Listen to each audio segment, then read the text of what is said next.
నమస్తే, welcome to UA TV.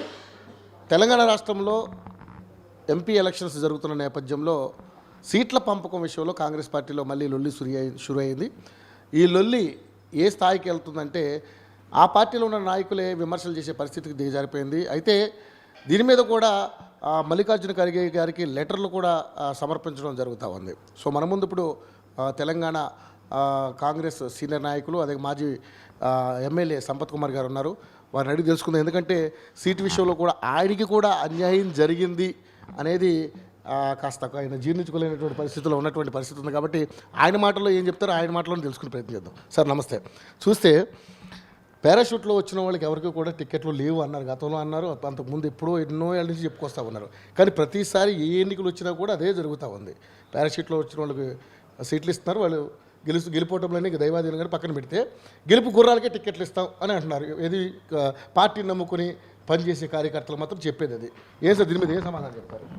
ముందుగా మీరు అన్నట్లు ఏదో బాధలో ఉన్న మానసిక లేకపోతే విమర్శలు ఏది లోటపీస్ ఏం లేదు, అంతా ముగిసిన అధ్యాయము. ఏదైనా కానీ ప్రజాస్వామ్య వాతావరణంలో అత్యంత స్వేచ్ఛ ఉన్న రాజకీయ పార్టీగా కాంగ్రెస్ పార్టీలో టికెట్ వచ్చే వరకు అనౌన్స్ అయ్యే వరకు ఎవరైనా అడగవచ్చు. 26 మంది ఉండ్రి నార్కల్లో, 26 మంది అడుగుతారు, పోతారు, తలుపు తడతారు, వాళ్ళ బాధ చెప్పుకుంటారు. అనౌన్స్ అయిన తర్వాత దెర్ ఇస్ నో డిస్కషన్. కానీ మీకే టికెట్ అనౌన్స్ అయ్యింది అని చాలా దగ్గర దాకా వచ్చిన దాకా కూడా తప్పని మళ్ళీ మార్పు వెనక కారణమైన బలమైన కారణం ఉందంటారా? 100% రాజకీయాల్లో ఒక ఎంపీ టికెట్ అన్న దాంట్లో ఎన్నో ఉంటాయి. మీ టీవీ యోయో టీవీలో ఒక రిపోర్టర్ తీసేయాలంటేనే పెద్ద కథ ఉంటుంది. కింద నుంచి ఆయన చెప్పాలి, సీఈఓ మాట్లాడాలి, ఎండి సంతకం పెట్టాలి, ఇట్లుంటాయి. అటువంటి ఇంత పెద్ద 130-140 సంవత్సరాల చరిత్ర ఉన్న కాంగ్రెస్ పార్టీ ఎంపీ టికెట్ ఇంత complete yes there is a reason ఉంటుంది. There is a logical reason. There should be a discussion, there should be a analysis. PEC ఉంటుంది, స్క్రీనింగ్ కమిటీ ఉంటుంది, సిఈసీ ఉంటుంది. అలాటప్ప వీళ్ళ కుటుంబ పార్టీ కాదు మాది బీఆర్ఎస్ లాగా. లేదంటే అమిత్ షా, నరేంద్ర మోడీ అనుకుంటే ఏది పడితే జేనిక లేదు మాది. డెమోక్రటిక్ సిస్టంలో ఒక ప్రాసెస్ ఉంటుంది, ఆ ప్రాసెస్ ప్రకారం జరుగుతుంది. దాంట్లో భాగంగా కొన్ని వాస్తవాలు చెప్పడానికి ప్రయత్నం చేశాను, వాళ్ళు కూడా వెరిఫై చేశారు.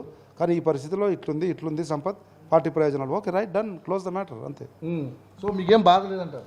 నో అరే బాస్, టికెట్ అనౌన్స్ అయ్యే వరకు బరాబర్ అడుగుతాం. రేపు మళ్ళీ ఒక 10 రోజుల తర్వాత ఏదైనా అంశం వస్తే కూడా బరాబర్ అడుగుతాం, ప్రశ్నిస్తాం. బట్ పార్టీ విశ్లేషించి సముచితమైనటువంటి నిర్ణయం తీసుకున్న తర్వాత నో డిస్కషన్. ఆ బాధ ఇది ఉండదు. బరాబర్ మల్లురాయిని గెలిపించడానికి కాంగ్రెస్ పార్టీ చేతి గుర్తుకు ఓటేయడానికి 6 నిమిషాలు 24 గంటలు పనిచేస్తాం. మీరు కూడా గట్టిగా పనిచేస్తారు? బరాబర్ పనిచేస్తండి. ఓకే, బరాబర్ పనిచేస్తాం. ఓకే. సో నిజంగా ఇప్పుడు దాదాపుగా మీ పార్టీలో అనౌన్స్ చేసిన 9 టికెట్లలో దాదాపుగా బయట నుంచి వచ్చిన పార్టీల వాళ్ళకి 4-5 సీట్లు ఇవ్వడం జరిగింది. దీన్ని ఏ విధంగా చూస్తారు? ఎందుకంటే మీ కార్యకర్తలు చాలామంది నమ్ముకుని పనిచేసిన వాళ్ళ పరిస్థితి 100% చెప్తున్నా కదా నేను. టికెట్ వచ్చేసరికి ఎన్నికలు అన్నది, గెలుపు అన్నది ప్రధాన అంశం, సామాజిక సమతుల్యత అన్నది రెండవ అంశం, స్థానిక పరిస్థితులు అన్నది మూడో అంశం. ఈ రకంగా అనేక అంశాలను బేరీజు వేసుకొని టికెట్ ఇవ్వడం జరుగుతుంది. దాంట్లో ఆ పరిస్థితుల్లో ఇవన్నీ బేరీజు వేస్తే ఎల్లయ్య మంచోడు అన్నప్పుడు ఎల్లయ్యకి ఇవ్వాలి, గెలవాలి కదా. మేము పొలిటికల్ పార్టీ సత్రం కాదు కదా. ఆనం నాగేంద్ర ఆల్రెడీ ఎమ్మెల్యేగా బీఆర్ఎస్ పార్టీ నుంచి గెలిపొందినటువంటి వ్యక్తి.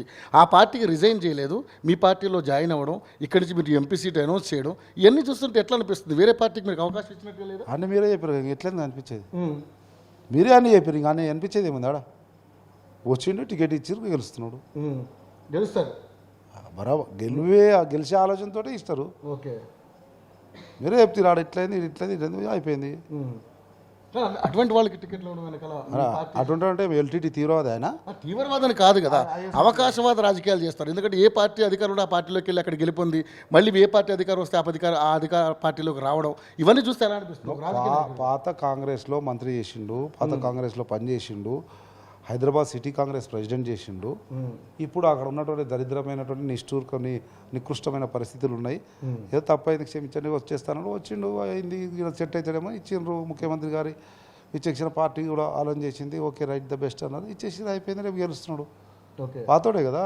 మరి అదే నియోజకవర్గాన్ని అంటిపెట్టుకున్నటువంటి మీ కార్యకర్తల పరిస్థితి ఏంటి? ఎవరికి సీట్ ఆశించిన పరిస్థితి ఏంటి? ఆశించడం లేరు. మీకు ఇంకో విషయం తెలవాలి. ఆశించి అనిల్ కుమార్ రాజ్యసభకు ఇచ్చేసారు. అక్కడ అంత ఇబ్బంది ఏం లేదు. కాంగ్రెస్ పార్టీ ఎవరు కూడా ఏడ కూడా కాంగ్రెస్ పార్టీ కార్యకర్తలకు కానీ నాయకులకు కానీ కడుపు మంట లేదు, ఇబ్బంది లేదు. మీకు ఒకవేళ కడపమంట కానీ ఇబ్బంది కానీ ఉంటే మీరు పెద్దగా చేసాం, మీరు ఇన్ ద సెన్స్ మీరు యోయో టీవీ కాదు, టీవీ ఛానల్ చూపించి ఓహో ఆహా ఓహో లేదు, నా ఆహా లేదు. రేవంత్ రెడ్డి నాయకత్వంలో కాంగ్రెస్ పార్టీ కార్యకర్తలందరూ సుభిక్షంగా సంతోషంగా ఉన్నారు. ఆ సుభిక్షమైన సంతోషకరమైన కార్యకర్తల బలంతో వాళ్ళ కృషితోటి రేపు 14 ఎంపీ స్థానాలు గెలవబోతున్నాం. ఓకే. సో మరి బీఆర్ఎస్ పార్టీ కూడా ఈసారి 10 స్థానాలు గెలవబోతాం మేము అని చెప్పేసి మాట్లాడుతూ ఉంది. 10 స్థానాలు గెలిచేంత సత్తా మాలో ఉంది. ఈ కాంగ్రెస్ పార్టీ 100 రోజుల్లో చేస్తానన్నటువంటి ఏ పనులు కూడా చేయలేదు. అందుకని మేము అధికారం ఇప్పుడు మళ్ళీ 2 నెలలు ఎలక్షన్ కూడా ఉంది కాబట్టి ఇంకా అసలు దాని మాట ఎవరు ఎత్తారని చెప్పేసి మాట్లాడుతూ ఉన్నారు. న్యాచురల్ టీఆర్ఎస్ పార్టీ ఎట్లా అనుకోతే ఏమవుతుంది కానీ చూస్తాం కదా, ఏముంది 4 రోజులు అయితే అన్నీ బయటపడతాయి, కప్పలు చేపలు బయటపడతాయి. ఒక్క నియోజకవర్గంలో కూడా గెలిచే పరిస్థితి ఈరోజు టీఆర్ఎస్ పార్టీకి లేదు. ఇది వాస్తవము. మీరు చూస్తారు, అయిపోయిన తర్వాత మళ్ళీ మాట్లాడుకుందాం. ఓకే. ఇక మందకృష్ణ మాది గారు చేసిన కామెంట్కి మీ సమాధానం, ఎందుకంటే ఏదైతే మాదిగలకు అన్యాయం చేస్తుంది కాంగ్రెస్ పార్టీ, సో మీరందరూ కూడా బీజేపీ పార్టీకి ఓట్లు వేయండి అని చెప్పేసి ఆయన అనౌన్స్ చేస్తున్నాడు బాహర్ ఘటకనే. దీని మీద ఏం సమాధానం?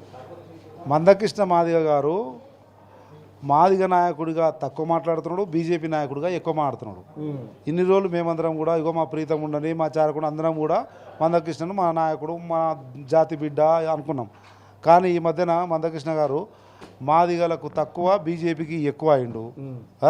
మాదిగల నాయకుడుగా గుర్తుపడి మాదిగ నాయకుడు కాకుండా బీజేపీ నాయకుడుగా మాట్లాడుతున్నాడు.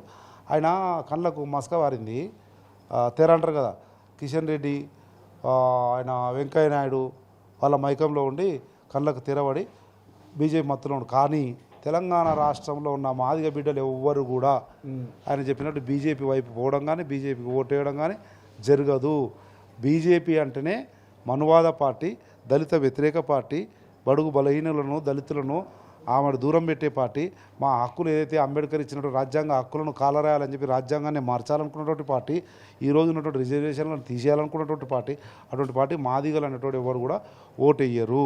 కానీ కృష్ణన్న మాత్రం మైకంలో ఉండి చెప్తున్నాడు, వీలైనంత త్వరలో ఆ కళ్ళకున్నటువంటి తెర తొలగిపోతుంది మందకృష్ణన్నకు. మందకృష్ణన్న మళ్ళా మా దగ్గరికి వస్తాడు. సంపద సోదరా ప్రీతం సోదరా 7:30 తప్పు చేస్తేనే వస్తాడు.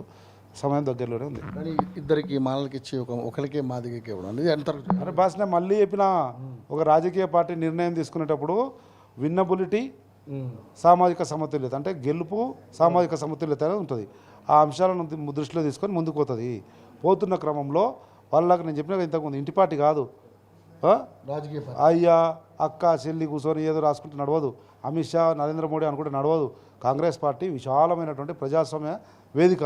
దాంట్లో పీఈసీ ఉంటుంది, స్క్రీనింగ్ ఉంటుంది, సిఈసీ ఉంటుంది, విశ్లేషణ జరుగుతుంది, సర్వేలు జరుగుతాయి, ఇవన్నీ జరుగుతాయి. వాళ్ళ లొటపీస్ పార్టీ కాదు మాది. కనుక దాంట్లో భాగంగా ఎస్ బరాబర్ మాకున్నటువంటి నమ్మకం, మనకు అన్యాయం జరుగుతుందేమో, ఆ జాతి ప్రయోజనాలు కానీ నా రాజకీయ ప్రయోజనాలు కానీ నెరవేర్తలేవు, అక్కడ ఇబ్బంది ఉందని బరాబర్ రాసిన. నా తల్లి సోనియా గాంధీకి రాసిన, మా అన్న రేవంత్ రెడ్డికి చెప్పిన, ఇంకో పెద్ద మనిషి తండ్రి ఖర్గే గారికి చెప్పిన. అన్ని విశ్లేషించిన తర్వాత ఇంతకంటే వేరే ఆప్షన్స్ ఉంటాయి, ఈ జాతి ప్రయోజనాలు కానీ నీ ప్రయోజనం కానీ ఇక్కడికంటే ఎక్కువగా అక్కడ పూర్తవుతుంది అన్నప్పుడు ఎస్ కాంగ్రెస్ పార్టీ నిర్ణయం తీసుకోక ముందు వరకు గర్జిస్తాం, కొట్లాడతాం, అడుగుతాం, ప్రశ్నిస్తాం. నిర్ణయం తీసుకునేటప్పుడు ఇట్లా నిర్ణయం తీసుకున్నారు అని తెలిసిన తర్వాత మమ్మల్ని కన్విన్స్ చేసిన తర్వాత బరాబర్ కాంగ్రెస్ పార్టీ నిర్ణయాన్ని కట్టుబడి ముందుకు పోతాం. Thank you so much Sampath గారు.